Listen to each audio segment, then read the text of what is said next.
Welcome back to Inside Marketing Design. I'm your host, Charlie Marie, and this is a show where we get to just nerd out about branded marketing design and tech. Each episode features a different tech company and we dig into their marketing design processes and projects.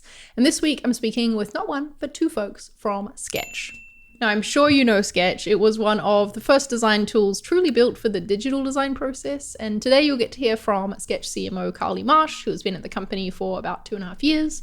And you'll also hear from digital designer Oz Povoliunas, who joined about a year ago. And before you ask, yes, in this episode, we absolutely do talk about the fact that their biggest competitor, Figma, has just been acquired by Adobe. In fact, you'll actually get to hear about how the Sketch team approaches the design of a competitor comparison page on their site. And we also talk about the design process for feature pages too.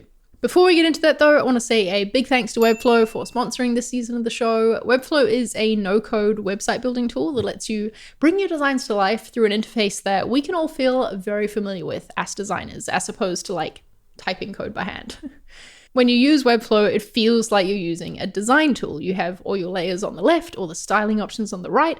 But the key difference between using Webflow or using just a design tool is that when you are adding shapes or making styling changes in Webflow, it's writing the code for you in the background. It's very cool. And if you're on a small marketing design team in particular, Webflow could be an incredible resource for you to speed up the design and development process, as well as give you more control as a designer. So check it out at insidemarketingdesign.com/Webflow. But now let's get into the episode and take a look inside marketing design at Sketch.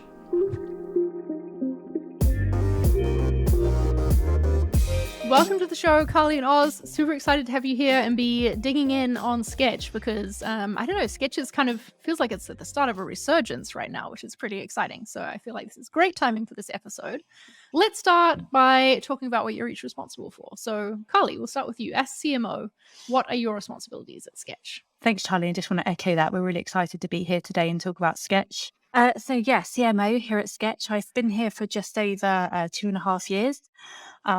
It's quite a broad remit in terms of what I do and my team looks after. But I suppose in a nutshell, we would say anything concerning with the website, external comms, that could be to new audiences or existing audiences when we're thinking about our customers, social, community, and then alongside that, what we do in terms of sort of maintaining the brand as well. So it's sort of everything in between and included in those categories. So it's quite a wide remit, but it's a really exciting one at the same time.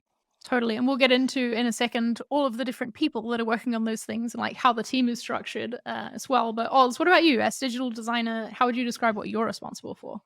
Hello. I am a digital designer at Sketch. Responsible for marketing websites, for any kind of design requests, any design from small tasks to bigger, campaign pages. Small banners, could be anything. All of the things. And how many digital designers do we have on the marketing side of things at Sketch? So we do have 3 designers in our team, or 4 designers. Yeah, we've got one that's a bit of a hybrid. So they're a special entity in terms of designer and developer, which is very rare. I've had that described on previous episodes because that's been a role in other teams as a full stack designer. So they're designing, but then they're also building as well. So four designers, that seems like not very many considering, the size of Sketch as a product and what it's doing for the community. How about on the product side? What's the ratio, do you think, of marketing designers versus product designers? It's hard to say in terms of a ratio with specific numbers, but there's definitely a high proportion of designers that are involved in product design and the way that there's sort of many elements to the design team when we think about it from a Sketch perspective. So we've got the team then that Oz sits within my marketing function that look predominantly after the website and everything digital. Then we've got the product design team that obviously work close with the product, the interface and developing on Sketch, as we know, both in the Mac and the web app. And then we've got design operations who are responsible for looking after our brand, our guidelines, our design systems, our libraries, making sure we've got that consistency. And then we've got content design as well, which work closely with marketing. So they're responsible for creating perhaps the content and the assets that we need, that we would take out and push out to market through the activities that we're engaged in. So slightly different to what Oz is doing. So everything, him and the team will look after everything sort of digital associated with the website, but the content design team, everything sort of asset wise, which could be an ebook to a show reel, a short animated film. Oh, really wide range of stuff. Yeah. Yeah. So there's definitely a lot more then if we sort of combine those three functions outside of marketing to create like a design team. We're looking in the region of about 20 designers that are included within that makeup. So marketing website is a little bit of the minority, but it's really nice in the way that the team is structured here at Sketch in the fact that everybody works together. They have collaborative sessions where they can inspire each other and bounce ideas off, and in that sort of way, I'm sure Oz can elaborate. But marketing function is a small part of a bigger design machine. That is usually how it ends up being, isn't it? The content design is an extension in the way of our marketing team. So, if we need any assets, we try to do some ourselves, or we try to kind of collaborate closely, give ideas as well in terms of what we need, and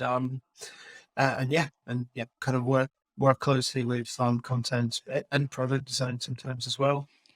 I like that you have that set up, because I find that, I don't know, I'm biased in saying this because web design is my passion and it's what I love the most. And I find that the other stuff that I need to work on as a marketing designer tends to be like, I don't know, like the middle child in a way. It's a little bit forgotten. It's a little bit brushed over. I don't focus on it as much as the web stuff. So having a separate team who owns that, like that's what they do, gives it the attention, honestly, that stuff deserves.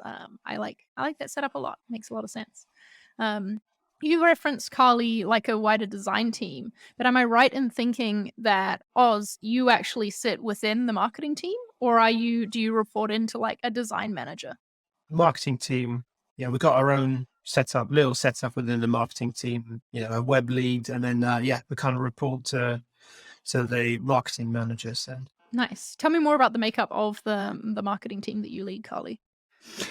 Yeah, do you know what? I realized I missed off like content. They're going to kill me when they hear this podcast and be like, well, what about me? What about us? So they're product marketing, and it's testament to how big that remit is when it comes to marketing. But the way we're structured is that to support that sort of breadth and depth of what we need to do, we're set up by sort of function, which is I would say the traditional approach when it comes to marketing. There's different ways you can create a team or structure your team, but I've decided to structure them by sort of discipline and expertise. So I've got a content team, product marketing team, website team, social team, PR and community team, and then we all collaborate on cross-functional projects and initiatives, as well as work on their own initiatives that perhaps don't involve so many of the other members of the team. That works really well in the way that we can sort of plug and play specific disciplines, specific people into specific projects, and nothing is too much sort of, I suppose, cut and dry based on what we need to do from either campaigns that we're planning or reactionary work, like what we've just gone through a little spate of right now. It works for us, but I realise and recognise, based on my experience as well, that that's not the only way to structure the marketing team. But for us here at Sketch, that works really, really well. And we find that actually it brings out the best of individuals and sub-teams by structuring by discipline or skill, however you want to say it. And Oz, how do you find it being part of the marketing team? I'm assuming you're part of the website, like sub-team that Carly was mentioning just then. How do you find that compared to being part of a design team? Do you find you still get a lot of connection with the other designers and like get that design feedback across the design org in a way?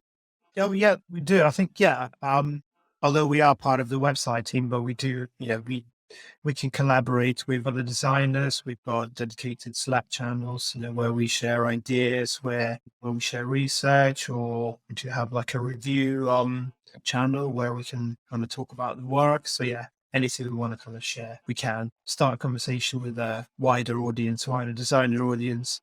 We don't really feel that separated, really. Everything is one big family. That's good. And I'm sure we'll get into talking about the specifics of like that review process and getting feedback as we talk about some of your projects later on. But let's talk about the Sketch brand for a minute, because you mentioned that, Carly, is something that you're kind of responsible for as CMO, is evolving that, keeping it going forward. And I'm sure you too, Oz, in implementing it on the website. How would you describe the Sketch brand? I think I would describe the brand as sort of friendly, authoritative. I like to think about it when people ask me about those sort of questions currently and in my past. Is like, how would you describe Sketch as a person if you were going to go and meet them for a cup of coffee or meet them in a bar for a drink? And I think, yeah, like friendly, authoritative, uh, quite open and inclusive as well. We sort of don't distinguish or assume anything in terms of what we do. But then I think we've also got elements of sort of polish, refinement, and probably one of the biggest elements is sort of craftsmanship and attention to detail. We pride ourselves on that. And that's something, again, that when I think about brand, I think about, how we externalize that from, the things we do, the things we, say, and the ways we behave. And when I think about those sort of descriptors that I've just sort of shared, I feel like those are the things that come through and in terms of, how we mobilize everything from our product through to our marketing efforts. And it's really interesting because actually as individuals within the company, our employees have a lot of those same values as well. So it's great because you're not artificially creating, a brand that is not built on anything. It's like we live and breathe and they sit nicely with our values. So it's easy to bring those to life. When it comes to sort of more application, we've got things like our brand voice that's written down and noted, and we educate and train people on that internally, not just writers, but again, the wider company, so they really understand how we apply that.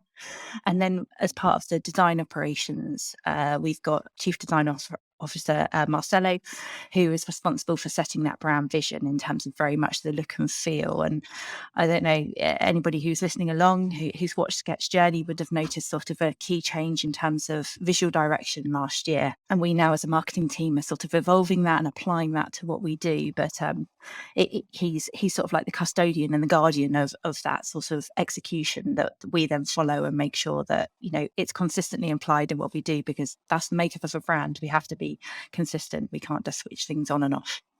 Yeah. Everything has to be like telling the same story, right? To build a brand. What does this mean for you, Oz? Like when you're designing a new page for the website, for example, how do you ensure that you're keeping consistent with what's happening in the product, what's happening with the content designers, and like all of the different applications of the brand? I think it's well, we do have a brand look and feel. We do have some rules that we kind of go with. But I'm assuming you're not referencing that each time, right? You're not like looking up the rules before you go and design a project. No, it's kind of it's this. We kind of have like our the general look and feel, I guess, and then we try to evolve it each time. Again, collaborate with product designers if there's anything new. So their end, we try to adapt, but also get direction from the content design team. So yeah, I think it's a big collaborative project. I think it's fair to say as well, Oz, it hasn't been sort of perhaps easy in some instances when we do look back to that sort of that visual language changeover that happened in May time last year.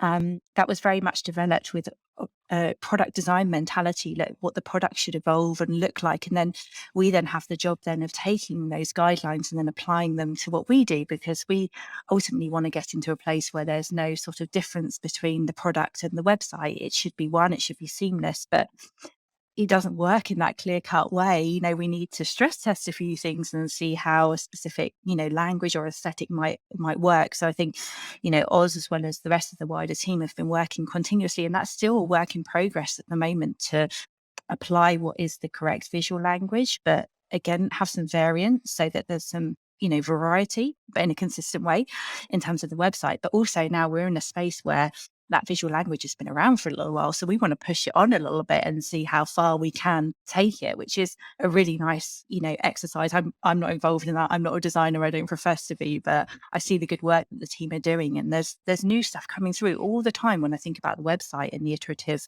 releases that we're making, which is testament to the team and the quality of, their design expertise that we're able to do that. We've got flexibility in that language to push it on, which is what we need.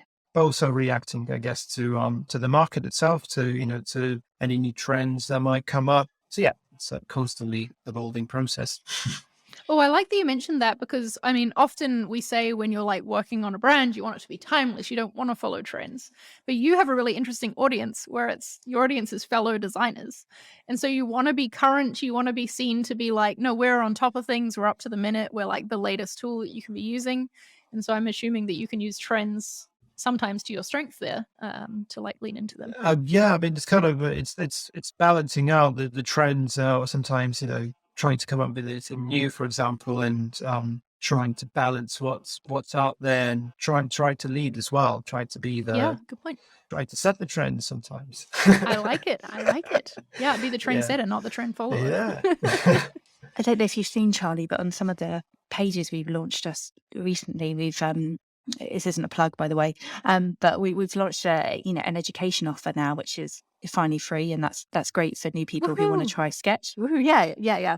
Um, the web team took the opportunity there to introduce sort of like a handwritten typeface, which we'd never done before with Sketch. Like, we haven't done any exploratory work, and that was the first sort of live application of sort of pushing it a bit further and trying to be sort of a bit more pushing that friendly element of our brand value and bringing that to life. And it was received so well that now we've applied it and rolled it out to other pages. So I think that's, again, testament to like a bit of test and learn and try things that aren't too sort of in the moment and then they're gone again, but gives us a little bit more freedom and flexibility. It's kind of adding the little details, the little kind of friendly bits, like Kylie was saying, trying to be more marketing friendly as opposed to being very product driven. Well, speaking of product, you mentioned that you're wanting to break down like the differences between product and the website, that it should feel seamless and feel like one. And something that definitely stood out to me because I've used Sketch is that some of the details on the prototyping page, for example, you're bringing in product UI as little visual accents on the page, which I think is a very cool use of, a product feature, some product UI. To bring it as part of the marketing site, to tell a story, to create the visual language there. Tell us more about that, Oz, the design of this prototyping page. How did you decide to take that approach with it, to bring in parts of the product to the page? Yeah, I think it can kind of start from the beginning, how we kind of started creating the pages in general. Like, when I started a year ago, we kind of had a design system which was very kind of web app or Mac app driven. So it's very product driven.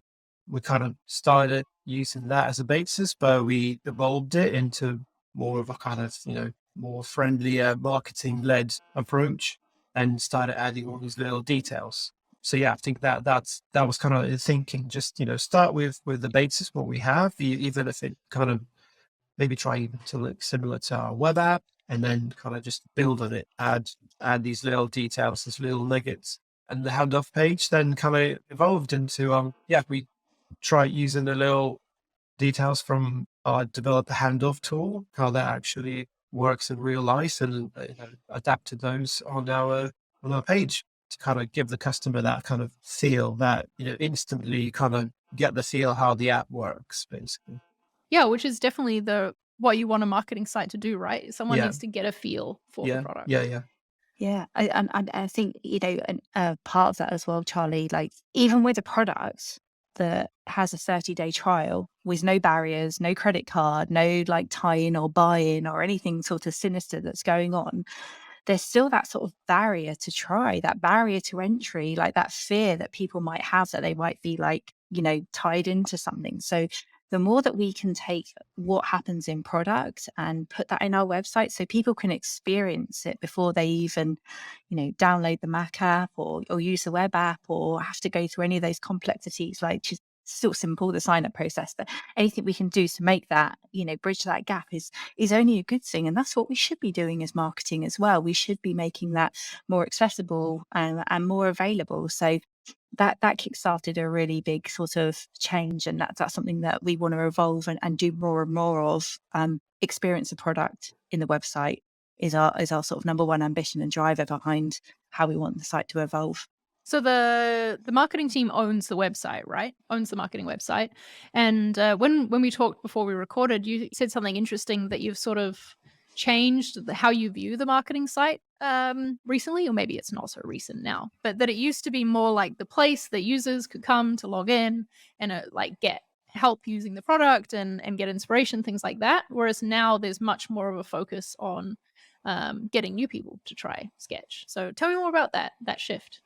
Yeah, sure. I think it sort of sits in hand with the growth of the company from both sort of the marketing function, but also the product function. So when I joined, the website was the sort of place for new customers and existing customers, and that's fine. But it ended up being a bit of a blurry place, and trying to figure out an information architecture that worked for all of those people, trying to make sure that we're putting the right pages in place to meet all of those audiences was tricky. So behind the scenes, we started to develop the product so that we could have a better place in the app to show what's new, a discovery window so that we could promote sort of educational resources or updates that have happened. And then at the same time, we introduced a redirect. So anybody who's logged into the Mac app or web app would go straight into product rather than having to go into the website, which feels right, actually, because if you've got all the information you need anyway, and you just want to get on and do your work, then you shouldn't have to come, via the website to do that. So that was quite a significant change for us, or for me in particular, where I saw an opportunity to say, actually, we need to make this more of a prospecting tool.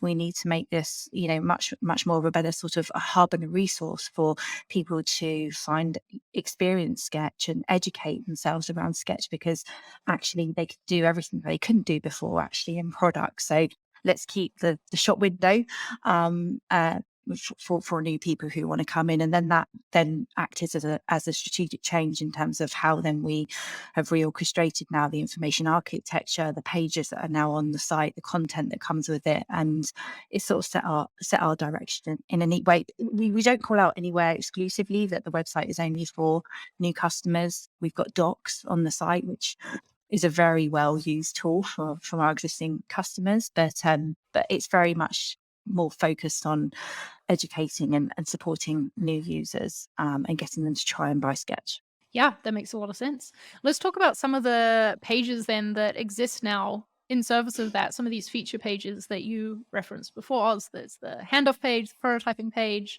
Did these pages exist on a previous version of the site, or were they brand new with this new approach? Yeah, they are brand new pages. We only had some mentions here and there, about the features that we do, but yeah, we didn't have these dedicated pages, and yeah, they were a long time coming. We needed those badly. Well, tell me more about that. How did you know you needed them? How did you decide what pages you needed to build? And did it come from a place of, I don't know, we've noticed this is a question people have, or like something that blocks them from signing up because they're unsure about this feature? How did you decide what you needed to show on the site? Well, I think because they are quite, big features. They're kind of major. They are the crux of the workflow. You design, you prototype, and then you kind of hand off. So that's the flow, and we wanted to communicate that flow. We needed to show that in a visual way, and what Sketch does for them. So yeah. And what does the process look like for working on one of these pages? I'm assuming that product marketers are involved in this somehow, Carly. Do they come in to contribute to the content, to like what story we should be telling on these pages? Yeah, totally. This is where product marketing does come into the forefront. Really, we're really lucky in the way they at Sketch that we have access to product managers, and our co-founders are still very available and accessible, and very much interested in how we communicate and externalize our offer. So it's great to have that sort of expertise, not only to validate technically what what we're trying to communicate, is this right or wrong, but actually to layer in with opinion as well in terms of positioning. So yeah, product marketing manager would then work with the product managers.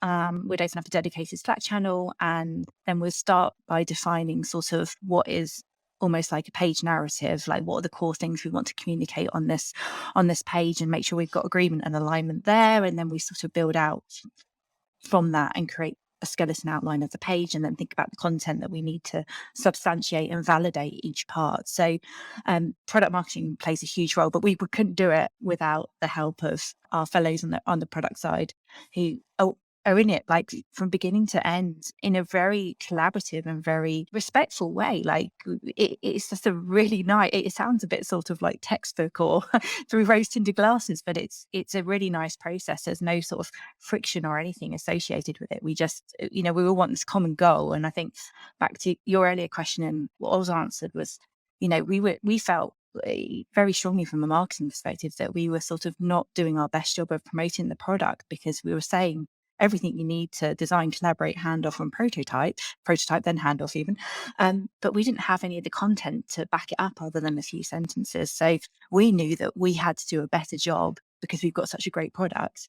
And the only way we were going to do that was to create these core pages. So it's really been a few months this year of core highlights of when we've been able to ship these instrumental hero pages, and it's so good to have them there. We sort of look at it now and we're like, why have we not done these sooner? Like it's a no-brainer, but sometimes you have to do these things to realize actually it was missing.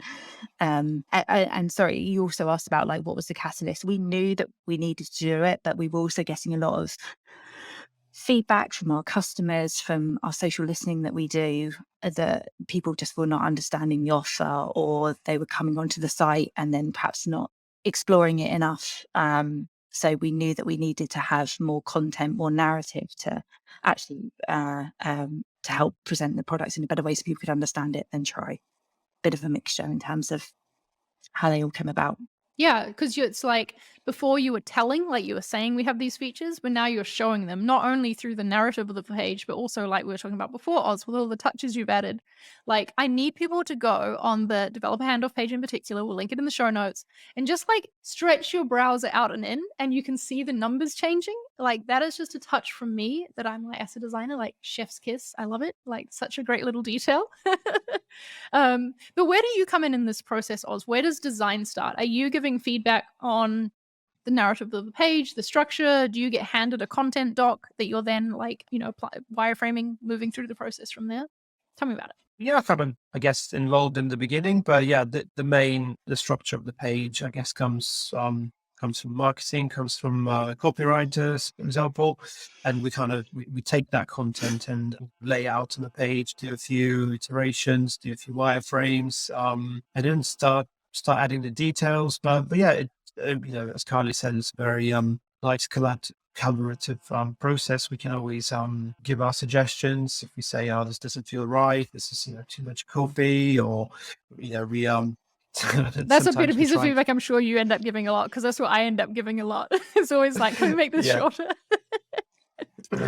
yeah, shorter, or sometimes it's just like the copies, it doesn't, like we tried to, I think in particular on the handoff page, I think there was a bit of a discussion going, like we as designers wanted it like quick features. What does this particular area do? I think this is the most fun part of designing is adding its little features. I think that particular one on the handoff came about from our tool, really, from Sketch itself, because that's how the developer handoff works on the web app. So kind of tried to communicate that on the website, on the page. But we kind of also try to add these little Easter eggs or these little interactions throughout the site in general. Sometimes it could be just a small a hover change, like on the newsletter page. When you hover, the newsletters change direction. Could be a small animation here and there, or sometimes the features are those Easter eggs are hidden. For example, I think on most pages, but if you go on the pricing page, for example, and you click Control L, it triggers an overlay, a grid overlay on the page. Nice. So yeah, stuff like that. It's just quite fun sometimes. Oh, we're getting all the secrets. I love that. Going back to talking about the design system as well, what I see as I look at these pages is like you can tell there's a system behind it, right? In the way you're laying out the content. And And I'm assuming that that is part of like, a component library in Sketch that you have to pull from. But then you're adding differences and making each page feel unique with the little touches that are inspired by the product. So I think it's a really cool approach. Tell me more about the design system though, because I think this might be another, like Figma has really come out there with design systems and they're like, owning this narrative. But Sketch was one of the first tools that I remember having the ability to have components and to be able to pull from them, design in one place, update across all your files. Tell me about how you have your design system for the marketing site set up in Sketch. Is it completely separate from the design system for the product? Kind of started with the product and the product design system, which we took some elements, took some basic elements like textiles or CTA modules, stuff like that, and we kind of tried to evolve it to adapt to marketing pages. So maybe car messaging is longer sometimes. The CTAs could be longer, so we needed different types of CTAs. We added more modules which are more visual, for example. So we are still evolving it, and it's only the beginning of it. Yeah, what would you say the state that it's in now? Because I know design systems are like living, breathing things, really. But where are you at with the Sketch marketing site design system, and what's next for it, I guess? I think we're probably it's hard to say 50% there, maybe. I think it's more about it's constantly growing, it's constantly evolving, we're constantly adapting it. It won't be an end to it. I don't think. Never ending project. We try to just add new stuff, and also because we in the team, in the web team, it's only 3 designers at the moment, so we kind of have the luxury of managing the system ourselves, and we want to add new stuff, we can, not really dependent right, on, so there's on, not a on the separate team working on it. You're doing it yourself. We're all doing it, but we kind of I think the next step, I guess, for our design system is to hand it over to our design systems manager, who manages overall kind of Sketch libraries, and give that to him, and to kind of align it maybe to the product. But it's still quite nice to keep that separation. It gives us more freedom and kind of more ownership. Yeah, for sure. Yeah. What about how does it apply to then the code base of the site? Is the design system reflected in that code base where you can say to a developer, we're using this component, and they can pull it or whatever? Yeah, so we are closely working with developers. I guess that's also another big kind of thing that why we're not giving away our design system, is because we are still closely working together with the developers.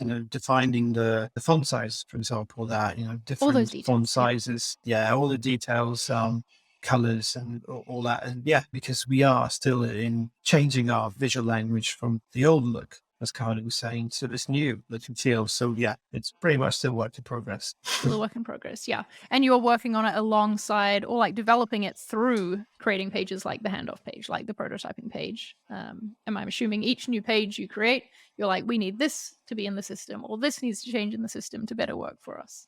Going back to talking about those feature pages, I'm curious to know how long that takes as a project, from start where you're like, we need this page, we're starting to create the content, to it being shipped. What time frame are we talking about here? It depends on what pages. So we've just this week relaunched our design page and our collaboration page, mostly because they were the 2 existing pages that we had before we created prototyping and handoff.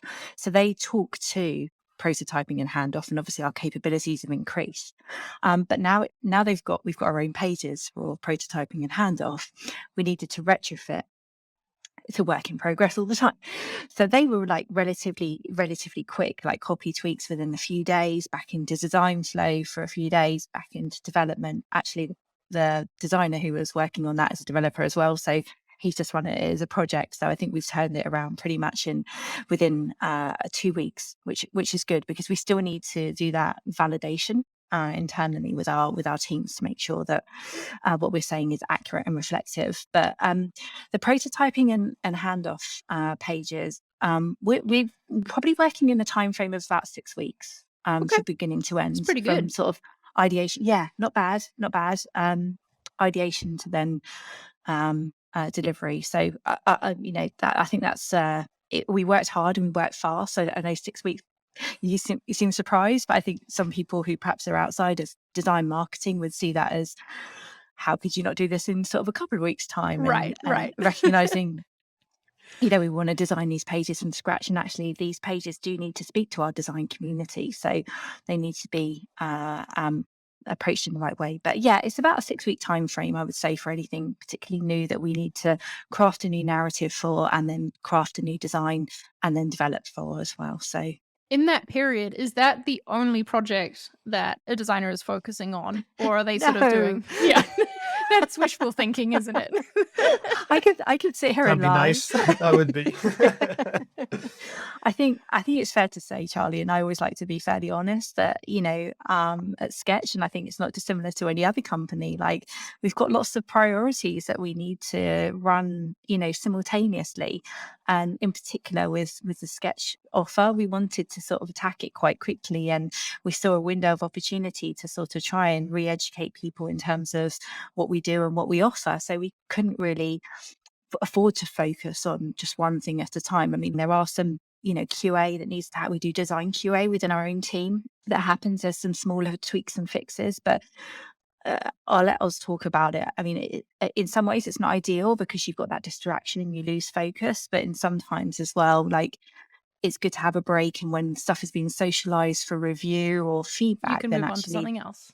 yeah, it gives us a little bit of a slot to. But what I would say is we wouldn't ever do anything big in parallel. So when Oz was doing that prototyping page, he wouldn't be concurrently doing another big, like one of our competitor pages or anything like that. It would be more smaller, quick wins that we can turn around, that require sort of perhaps a little less intense focus mode. But I'll let Oz speak because I realise I'm speaking for him.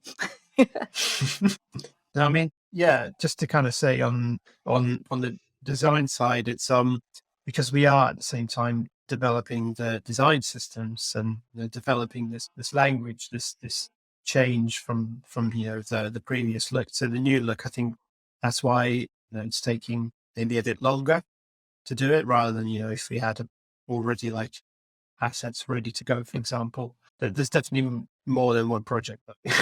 I always like to I had a feeling that was going to be your answer, and I like to stress it because I think often in the product design space, designers are just focused on like one feature for months at a time. That is all they're dedicated to.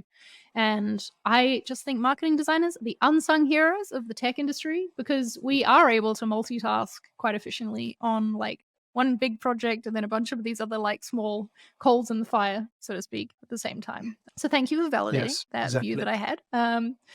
One last question about the marketing site in general. I'm curious to know how often you do like A/B tests or user research or anything like that to inform design decisions or content decisions on the marketing side. We do research on the bigger projects. Like we had one in the beginning of the year, which was the change to the actual navigation.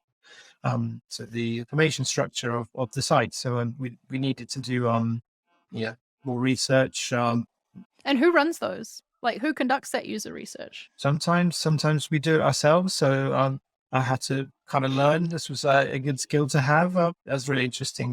We used tree testing exercises just to see what user clones were best suited for the site. So mainly for big projects. That makes sense. Is too much to do to like run user tests for every little thing. It would be nice, like it would be really nice if we. I mean, we do kind of stress test, I guess, with our design iterations. We do do sharing channels, ask for people's opinions. The design process itself, kind of stress testing in the way until we distill to the right solution. Yeah, it's something as well, like we're keen to get to, Charlie. I think just time is not on our side. We're playing a bit of a catch-up game, and then when we do catch up, something changes. And then we're back in catch-up mode again.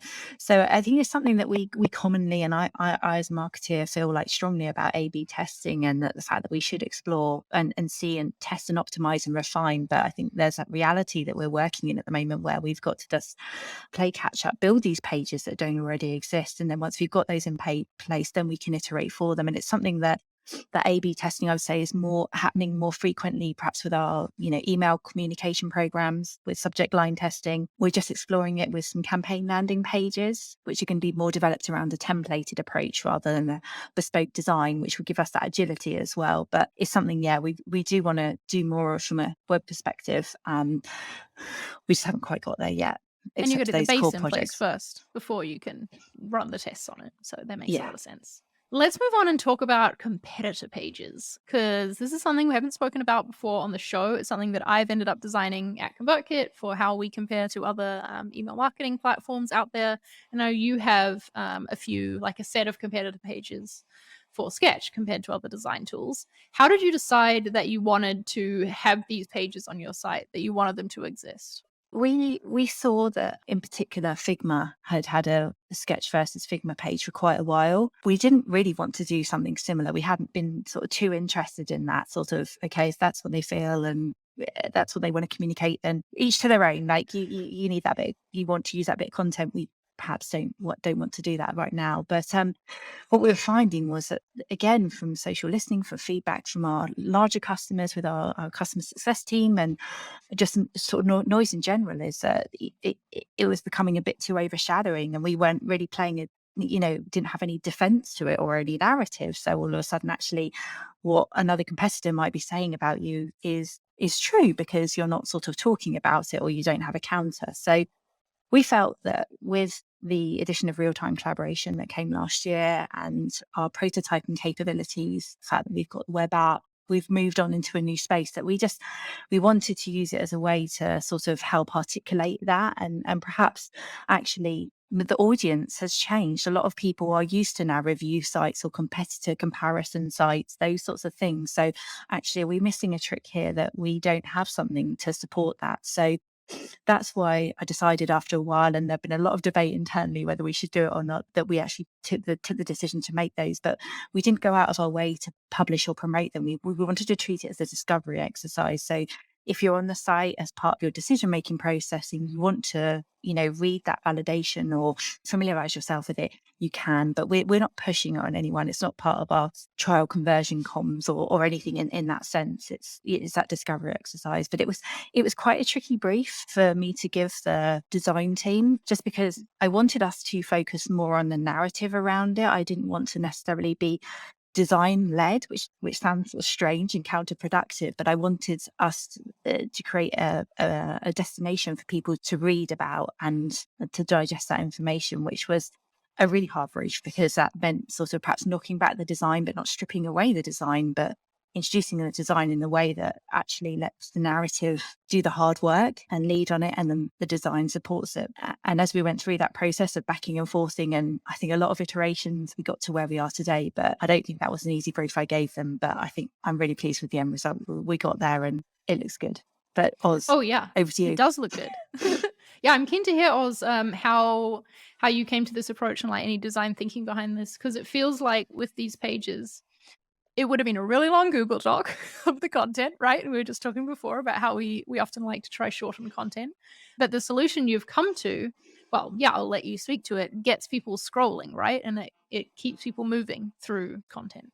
Yeah, exactly. I think that was the idea. It started with, I'd say, our standard approach on the page, but we kind of started with, let's do something maybe similar to the feature page, where we talk about all these little features where we have the space to add all these details and play around with those. But Kylie was like, no, needs to be that narrative, needs to follow the story here. And we kind of started stripping back and laying out just kind of the main sections. Started with just simply main sections and the storyline, and how we could make people read it, whether it's a horizontal scroll or it's just a standard scroll down the page. So did a few iterations and distilled it into something quite simple that makes people scrolling, and again added the little details. And we happened to have our little diamond, which was turning around. So again, that was one of like a nice kind of discoveries that we had, because I didn't know we had it, and somebody posted it. So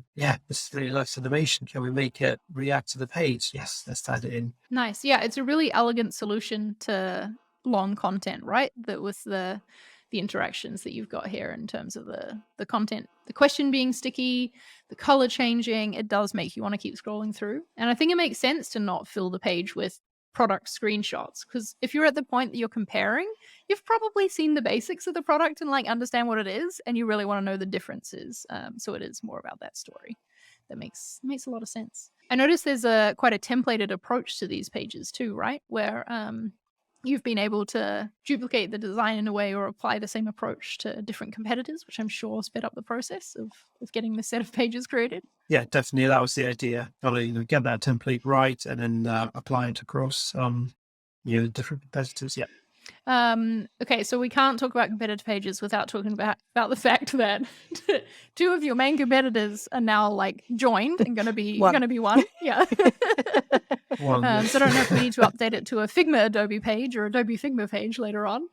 I noticed that when this news broke, it'll be like a couple of weeks ago, maybe several months ago by the time this episode comes out, that your team was very fast to update this Sketch vs. Figma page, and there's a little line added to the table that says independent, the little check mark next to Sketch. Tell me more about how you decided to just take action on that and make that update quickly. Quite right. It was something that was sort of unplanned and just sort of sprung out of nowhere, but we saw that a good opportunity to sort of re-educate, remind people what Sketch has to offer. And if you haven't looked at us in a few years or a bit out of date, this is a good opportunity, like people in market now to reappraise, like, and that's healthy. Like we truly believe like there's a huge market for design tools, product design tools, digital product design tools, and we're a part of that, and people like choice. So when Figmagate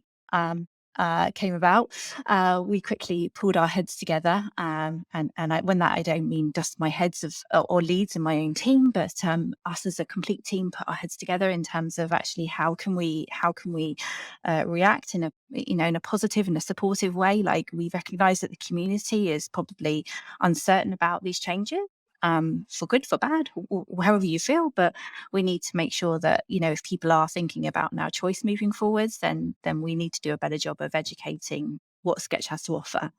So there was sort of some instant quick wins that we landed on, and the one that you've sort of picked out, Charlie, was to quickly revisit those pages and just think about, we knew that was going to be sort of a place, a destination that people would go to quickly, and our data and analytics has shown us that as well as a result of that specific time period. But yeah, we comprised a list of immediate stuff that we could do, and then probably stuff that's sort of mid to longer term. But we felt it was really important to communicate that independent message. Sketch has always been independent since when we started 12 years ago. We've got no plans to change that, and that's not for everyone, and that's fine. But for us, and perhaps the core community who are interested in wanting to use an independent tool, then actually let's make that really, really clear. So that was one of the smaller changes we did to the site. We did some other sort of changes as well on our pricing page. We added in on the standard plan that we have an iPhone app that allows you to view and play your prototype. So all of those sort of educational resources or tools and destinations we wanted to update quickly. Yeah. And then we started then to quickly move into sort of the mid and then the longer term plans. And the mid one, when I say mid, I mean it was sort of done within a week. So is it mid? I don't know. But we thought as well, it's a good opportunity to create a destination landing page again that we would treat as a discovery exercise. So if people are on our site and going through a decision-making process, we didn't want them to have to worry about having to go to lots of different pages to get a clear understanding of what the Sketch is now and today. So within a week, we did this in a week. Within a week, we wrote, we designed, we developed, and we launched that page that exists on the site now, which is why switch cheekily back to Sketch if you like. But that all happened within 5 days. Our quickest turnaround ever. That is a very quick turnaround for a brand new page. What was the design process like for this, Oz? What considerations did you have to make, or changes to the process to be able to get that done in that time frame? Well, lots of copy in the beginning, just lots of stuff flying left and right everywhere. really kind of trying to distill that and trying to cut down, I guess, as much as possible, because the page is still quite heavy when we try to um, yeah distill the messages and just again quite a few, well, not a lot of iterations actually, but I think this one resulted to our design system, to our existing modules, stuff that we had done previously, and click the page together, and we had maybe a day to care about the small things. Still nice you got a day for that. Yeah, I think so. Well, kind of working together with developers. So at the same time the page was developed, we were still tweaking stuff. But it's version 1. It's version 2 coming soon. In the longer term, yep, nice. Yeah. It was great though, Charlie. The team pulled together so well, and like we hadn't really it was such a time sensitive moment. We couldn't afford to take any more time than what we did. So I think, it's testament to the team and how they worked together, and sort of a lot of direction and input and being available in a supportive way as well from like the wider team, all encouraging each other, like we can do this. But it was really from I suppose the outside, when I say the outside, not being part of design and development, only giving sort of feedback and direction, but it was great to see them work in a really pragmatic way. So the design would be locked in for the first quarter of the page, and then development team would be developing that. And then we'd never really done that before in that way. And we realized there was risk associated with that. And it's not sort of orthodox, or, it's not the way we ideally should or need to be working. But because those time sensitivities, we did it, and it actually worked. So good team effort there. And it definitely sounds like all the systems you had set up for doing work at like a regular pace really came into play here and let you like turn the speed up for this page when you needed to. You could like rely on those systems that you'd set up in the past. Yeah, exactly. Borrowing the same modules. There you don't have to think about the styling. The decisions past you made those decisions. Yeah, they're all there. Yeah. But also, I guess, having the luxury of we were able to dedicate 2-3 developers just to kind of like working on the page. So yeah, that was all hands a on big deck. help. Oh yeah. Tell me more about how you measure success on the marketing site, because you mentioned, Carly, seeing like a spike in the analytics of visitors to the comparison page when this news broke. So like not just for that page, but on an ongoing basis, what metrics are you holding the marketing site accountable to? Yeah, so I would say when we talk about sort of data and metrics, so we've got sort of, I suppose, hard data and quantitative stuff that we look at, and also qualitative. We feel like it has to be really balanced when it comes to, how we appraise what success looks like, or what improvement plan we should put in place. So we obviously have the standards like most teams do in terms of sort of Google Analytics, which is all anonymized. Like we have a very honest tracking policy at Sketch, but we do like to see spikes of when people are entering the site. We like to see sort of journeys in terms of their path to buy, and again it's all anonymized. But we do look at dwell time, so time on page is a good indicator, because our page, especially our feature pages, are very rich of information. Like it's not just we've got prototyping, here's a paragraph, off you go. There's sort of some features of prototyping that then need to be explained. So dwell time for us is really important. Obviously bounce rate as well it is really important. We also look at sort of repeat people coming back to the site. We don't necessarily expect people to convert and buy straight away. We expect them to go through that decision-making process, think about it, or try look to the community for support or words or influence or advocacy or any of those sorts of things as well. So we sort of do it in comparison. We've just recently launched Hotjar. It's a new initiative for us, again, all anonymized, but it's starting to give us, again, sort of heat map and patterns of activity that we wouldn't have seen before. So we're yet to sort of fully realize and capitalize on that just because of everything that's going on. But we think that that's going to give us some nice insight as well. But we generally combine that, as I say, with some of the qualitative metrics and data that we get. Like, we value our community and the feedback they give us. We've got a research program that we run where we engage external people and parties to try tests, not only product but marketing initiatives too.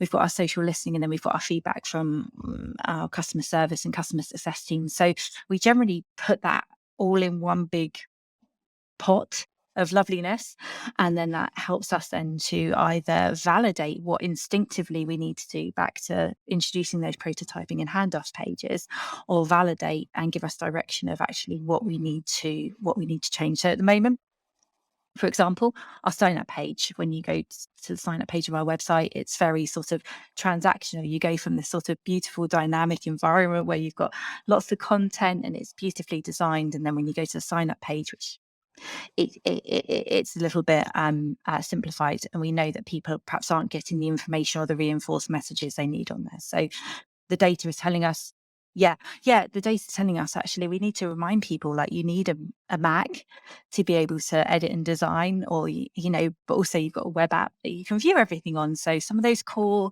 things we need to introduce on certain pages. So that's how we sort of determine what we do from a marketing perspective. It's not sort of literally black and white data in silo. It's combined with other insights that we get. And how close do you feel to the data, Oz? Do you feel like you make design decisions informed by data? Are you looking at the raw graphs, or do you get like reports or, I don't know, insights from the team? Is that your main way of getting knowledge on how your designs are performing? I mean, generally not. We kind of just, we get the information that's already been distilled in a way, but sometimes, because in marketing, we have to, as marketing designers, have to kind of try to design a lot of things. It doesn't have to be a feature page. It could be some little addition on the sign up. It could be a call to action change. So we kind of need to see that data sometimes, just to kind of see how people behave, to inform our design decisions. Generally, I think for marketing, we don't look at that kind of raw data. We do get SEO reports from Zelf, because that kind of runs alongside the design and the copy. So that's always really, really handy to have. Nice. And I know, Carly, you've told me before about how data not just informs like how something is doing that exists, but also what you might work on in the first place, and like the level of effort that you might put into a project. Tell me more about the kind of decisions you're making, at the CMO level about what projects should be worked on based on data. Yeah, it's a tricky one, and not easy all the time, I would say. I mean, from a marketing perspective, I think my job is here to fill the top of the funnel, get people brought in to the website, and ultimately, to try, which is what we refer to as a marketing qualified lead, someone who's signed up. And good old MQL. The good old MQL, yeah. So get them in and get them trying, and that's where the majority of my focus is maintained in that top part of the funnel. It's not to say that I don't think anything is important. It's not important after that point. It's just that our level of marketing input then sort of becomes less. I would say that's the way of saying that. We're still involved in sort of email communications, in live programs with our customers, retention comms, all those sorts of things. But I would say definitely the majority of the effort is in the top part of that funnel. It's tricky though, because we've got like pages and content that we not only need to, update or govern on the site, but new pages that we need to introduce. And there's always this balance of like, how much effort should we put into this page? And like, we're not in the place where we can afford to necessarily design and bespoke design every single page, because that would take far too long. And actually, by the time we've done it, stuff's changed. So we need to go back and do it again. So we'll be in this perpetual circle. So I'm unfortunately that person who has to sort of, look at the data, have those informed conversations internally with senior, stakeholders and leadership team, and decide then actually what we need to do, and then almost put like not necessarily a rating behind it, but an indication of where we need to deploy our efforts in the most. And as I said, where we are with the website, because we're playing that catch-up game with transitioning it to acquisition, we've got to be sensible and savvy with our time. So there's pages which are more around sort of perhaps our terms and conditions, for example, or policies that perhaps don't need that sort of marketing. You don't need to spend love. 6 weeks on that. Yeah. Yes, exactly. It's more of a facelift or something that makes it look great. But I think I'm very mindful of all of our key overarching hero pages, that very much we're, designers are our primary target audience. So we've got to make sure that experience is good, and they're judging us as a critique going on in terms of that presentation. So it's not an easy thing, and I don't think the design team always like it in terms of that prioritization. And quite often we'll have conversation about it. It's not necessarily me saying, right, this is what we're doing, this is the only amount of effort we can put into it. It is a collaboration, but at the end of the day, I have to make some core choices about what's going to deliver us the most amount of impacts and help us on our journey so that we're sustainable for the future. That makes a lot of sense. I find myself as creative director, I'm leading the brand studio team at ConvertKit, and I can find myself like stressing about this one page that I'm like, this is not up to our quality bar. It's not as good as it could be. I look at the data and I'm like, you know what? This page gets like a third of the traffic that this other page gets. So we should probably invest a third of the effort into it. Yeah. It's also, I think it's really like, because those conversations are not easy to have. And I value design. I wouldn't have design. I've got a really strong team of designers in my team who are extremely experienced and capable, and moving our website on in directions and realizing the vision. So that's brilliant. We want to manage that relationship, and I respect the work they're doing, but it is hard sometimes to have those conversations. And what I sort of try and pull up on as well is that the community inside of Sketch is very, very supportive, like designers and non-designers who are working on product or whatever part of the business they are. And we always share and celebrate what we're doing internally. And there's a lot of, chatter around that, lots of, commentary and a lot of positive reaction and support. So whenever we do need to launch something that perhaps doesn't have so much effort in it, or we took that decision not to do so much on it, and then it's validated either internally or equally externally, like a page that we thought, perhaps we should have done a bit more on it, or it wasn't really where we are. We've already seen that we've got 10 tweets about it with people saying, great, this is class, this page is really great. And it's really important that the social team then socialize that internally within our wider marketing team, so the designers, developers see it and know that actually we've made the right decision, or actually what we're doing is good. So I always make sure that other voices contribute to that, so it's not just me being a single person giving that overarching direction. Yeah. It's a conversation. Something in what you said, Carly, made me want to ask you, Oz, how it feels to be designing for fellow designers. Like, do you feel an extra sense of pressure with the pages you're designing, that that people who know all the details about design and the process are going to be looking at it and judging it, quite frankly? Yeah, I think so. It's big pressure in a way. I'd say, it's fun, it's nice. Design, that's what we do. But at the same time, it's a lot of pressure. But it also is really nice to kind of see that social reaction, that kind of validation once something you've done is actually being appreciated. That's a nice feel. That's cool. But yeah, and I'm sure it must be fun to also be the target audience of the product you're designing a marketing site for as well. That's what I find at ConvertKit, because I'm a creator or a product for creators, and I get to be both a user and the marketing designer for our product. Yeah, definitely. I think that's why sometimes I kind of have to put ourselves in the user shoes as well, and that's how the develop a handoff for the prototyping pages. You put yourself in user shoes, like what do they expect? What do they want? What's the journey for them? It's kind of to fill all the shoes.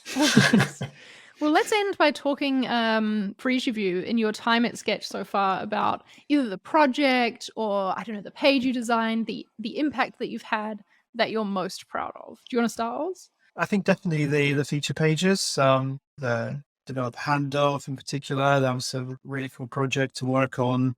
So many people involved, product managers as well, kind of getting all the insights was amazing. And that was a big effort. from the team. When I started, we had to redesign our newsletters. So basically all our marketing communications. That was a big project as well, because we had to please so many email clients, so many different browsers, and we had to maintain the quality as well. At dark mode, oh my god, That's a whole other story. Yeah. yeah.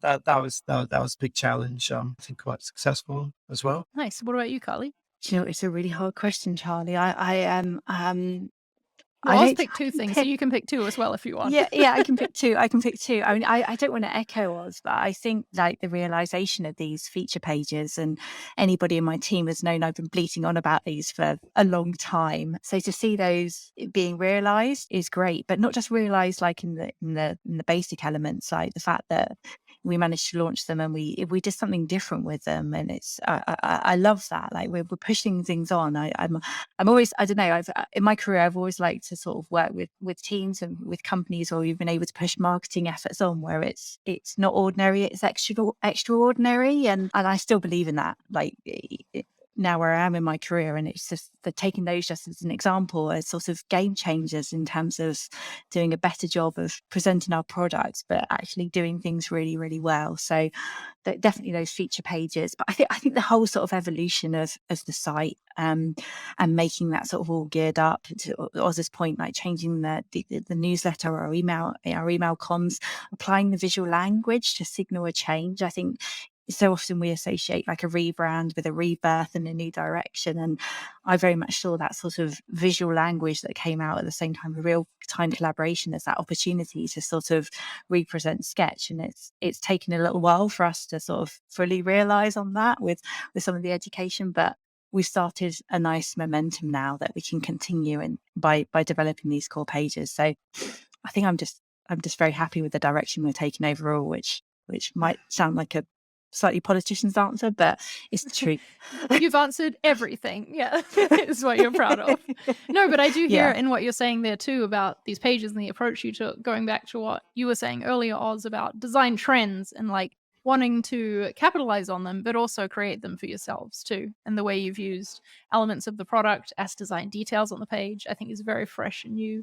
And it's just, yeah, it's great work. We'll be looking forward to following along with what you're shipping next. Thank you very much. Yeah, thanks for everything you shared today, Carly and Oz. Really appreciate all of the behind the scenes insight. I hope you enjoyed that episode. I loved how open the Sketch team were about talking about their competitors and their place in the market. And I would definitely not be surprised to see a Sketch resurgence happening very soon, especially with the great work they're doing to like reintroduce themselves to the design community. I also loved seeing all the ways in which the Sketch product informs the design of the Sketch marketing site, and that they put in the time for little touches like the numbers changing on the handoff page. Go explore the site for yourself at sketch.com, and you'll find links to follow both Carly and Oz in the description. If you've been enjoying the season so far, I would absolutely love it if you'd head to Apple Podcasts and leave us a review. It helps me to get the show in front of more people, and it also helps me to get more great guests on too. So thank you in advance for going and doing that. Thanks also to Webflow for sponsoring this season. You will find a link to check them out too in the show notes. And you can head to insidemarketingdesign.com not only to see an example of a site built in Webflow, but you will also find all the other episodes of the season so far there on the site. There's plenty more to come this season, so I will see you next week for a new episode. Bye.